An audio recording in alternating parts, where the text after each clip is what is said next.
Digital Maharashtra news चॅनलला like, share आणि subscribe करा आणि मिळवा आपल्या परिसरातील ताज्या घडामोडी आणि महत्त्वाच्या अपडेट्स. आशांत साहेब समोर.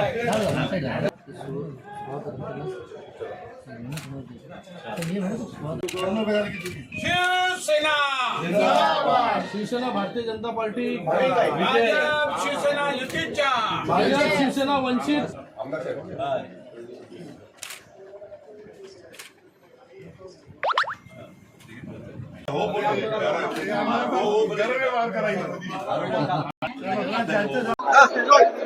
आता निवडणुकीत तुम्ही वेगळे होते, आज महापौर उपमहापौरसाठी एकत्र आले, काय सांगणार? केंद्रामध्ये एनडीएचं सरकार आहे.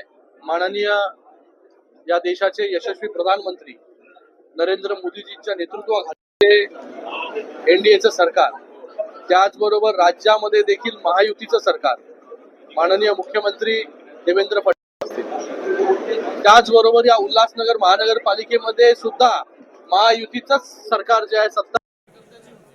नगर महानगरपालिकेमध्ये जर आपण आकडे बघितले की इथे विरोध करायला विरोधक सुद्धा शिल्लक नाही, अशी परिस्थिती जी आहे शिवसेना आणि भारतीय जनता पार्टीची या ठिकाणी आहे.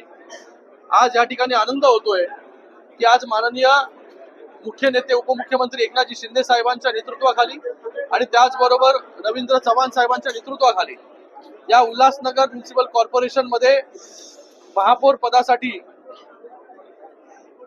सौ निकम मॅडम आणि त्याचबरोबर उपमहापौर पदासाठी अमर लुंडजी, हे दोन्ही जे आहे शिवसेना आणि भारतीय जनता पार्टी याचे उमेदवार जे आहे हे या ठिकाणी त्यांनी उमेदवारी अर्ज भरलेला आहे. या उल्हासनगर म्युनिसिपल कॉर्पोरेशन मध्ये शिवसेना, भारतीय जनता पार्टी, साई पार्टी, वंचित बहुजन आघाडी, आरपीआय और कोई बचा है क्या? अपक्ष और जे काय अपक्ष, हे सगळे जे आहेत या सगळ्यांची सत्ता जी आहे ही या ठिकाणी बसलेली आहे. विरोधक जे आहे या उल्हासनगर म्युनिसिपल कॉर्पोरेशन मध्ये जे आहे आता विरोध शिल्लक जे आहे ते राहिलेलं नाही. पूर्ण मॅन्डेट जे आहे हे या उल्हासनगर वासियांनी महायुतीला दिलेलं आहे. म्हणून आज महायुतीचे दोन्ही उमेदवारांनी या ठिकाणी उमेदवारी अर्ज दाखल केलेला आहे.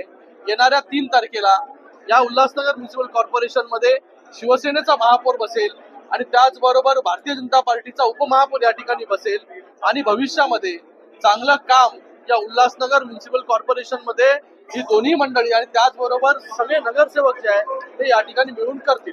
महापौर उपमहापौरचा फॉर्म्युला किती वर्षाला ठरलेला आहे? आता बघा, महापौर शिवसेनेचा झालेला आहे, उपमहापौर भारतीय जनता पार्टीचा झालेला आहे. वरिष्ठ नेते शिंदे साहेब असतील किंवा प्रदेश अध्यक्ष रवींद्र चव्हाण जे असतील, हे दोघं जे आहे हे किती वर्ष कोणाचा महापौर होईल, कुठल्या कमिटीज कोणाला मिळतील, या सगळ्या गोष्टी ज्या आहेत हे वरिष्ठ मंडळी त्या ठिकाणी ठरवतील. पण या ठिकाणी कोणाला किती वर्ष मिळेल त्यापेक्षा महायुती एकत्र मिळून काम करेल या शहराच्या डेव्हलपमेंटसाठी, हे महत्वाचं आहे.